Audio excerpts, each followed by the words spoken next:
Nakaranas sa masamang panahon ang ilang lugar sa Mindanao na nagdulot ng pagbaha. Naperwisyo ang ilang bukid, paaralan at bahay. Narito ang report.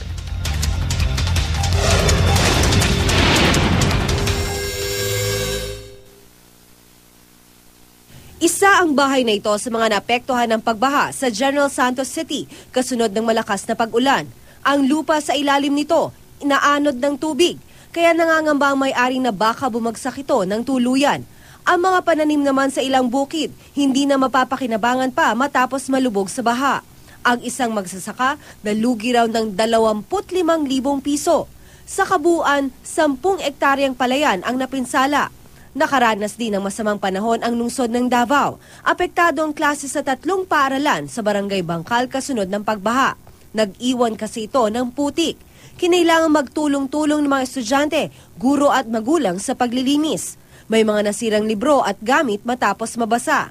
Gumuho naman ang isang pader ng Wireless Elementary School. Bumagsak ito sa isang nakaparadang pickup truck. Wala namang nasaktan sa nangyari. Noong kasagsagan naman na baha, lumikas ang ilang residente ng Barangay Matina, Pangi, kasunod ng pag-apaw ng ilog. 67 pamilya ang naapektuhan. Humupa rin naman ang baha kaya nakauwi na ang mga lumikas. Sa Cagayan de Oro City, naghahanda na ang mga otoridad. Tinukoy na ng City Disaster Risk Reduction and Management Office ang mga evacuation center sakaling kailanganin. Handa na rin ang kanilang equipment para sa rescue operations.